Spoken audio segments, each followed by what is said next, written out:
once I got the role and I knew that we were going to begin shooting and where we were, I started to physically begin beforehand growing my hair, which took a while since, I'm bald. Hey, Mary. God, you look totally different. Growing out my facial hair into not just a beard, but like a crazy beard. Diet, drinking, the amount I was smoking.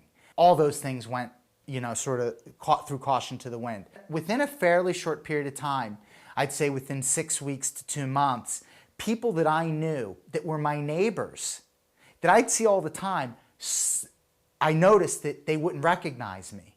Even friends of mine that hadn't seen me in a while, once I started to put the transformation on, didn't recognize me anymore as me. It was unbelievable. And that gave me a lot of confidence, knowing that I could look like this different person. It created a really fun place also to work within, because now I had a new place to work in George.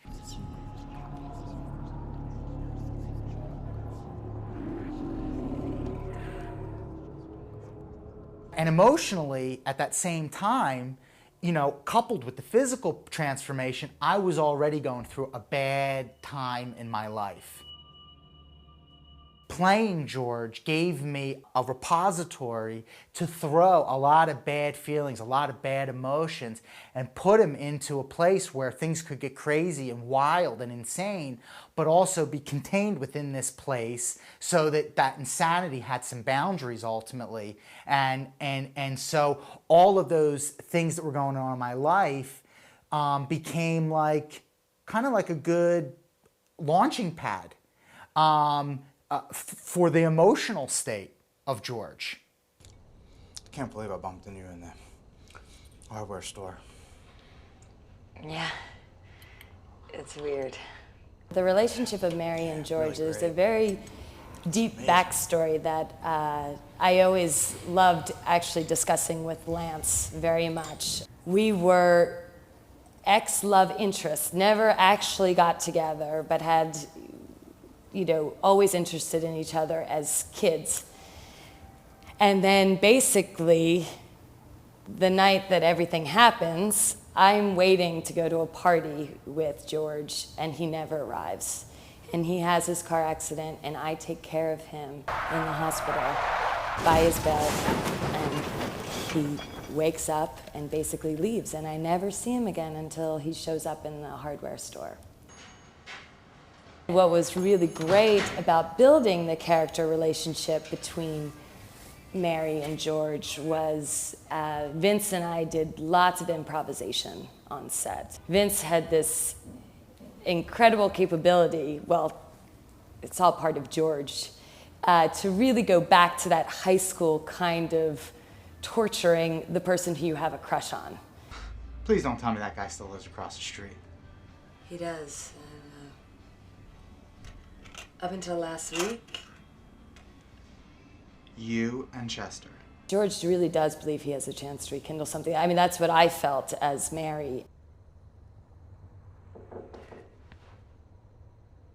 George?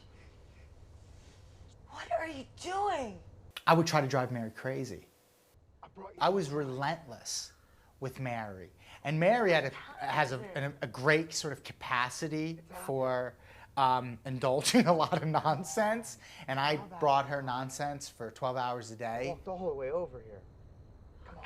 Okay, we'll have some pie. There were part of her that wanted to embrace me, and a part of her that would want to run in the opposite direction. What's really interesting that's going on, I feel, between Mary and George is that they're both at opposite points in their life. Mary has been this person who has taken care of everyone. She's always thought of everyone else other than herself. She's even, working in the hardware store that her parents are losing, as she's also bartending at night, and she's finally leaving a bad relationship with Chet. So this is the first time in her life that she's thinking of herself. It's a real growth in Mary, because it's so difficult for her to let go of George when she finally has to say, I have to take care of myself. You've just lost your mind, and I can't be weighed down as I'm finally building my life. Wait.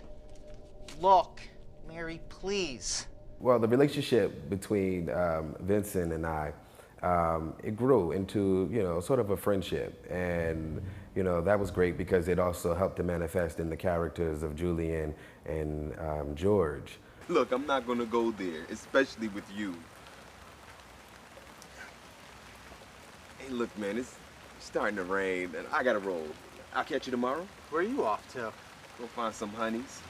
Good luck. One of the great things about the film was the pairing of George and I, George and Julian, which was odd. I mean, here goes this short, balding white guy and this young African-American tall male.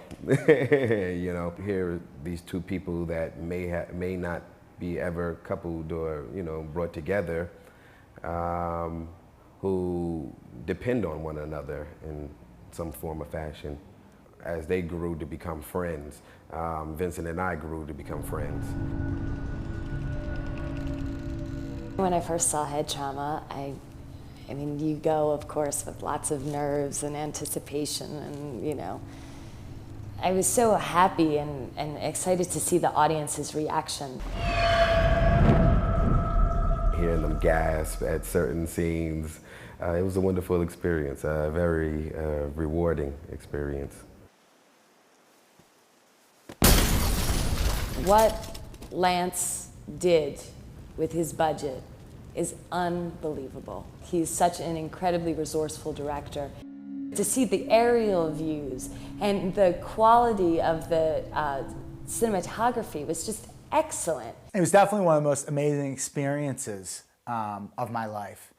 Very few actors get an opportunity to play a guy like George. Amazing. Very few actors get an opportunity to work on a movie like this, where perfection is the goal, where there's passion and respect. The kind of thing that, as an actor, you'd be really proud about, really proud to say, I participated in this movie. This is a smart movie.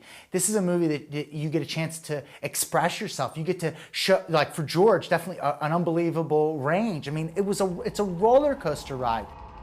I'm thrilled that I had the chance to play George. And I'm thrilled that I had a chance to work with the people I worked with.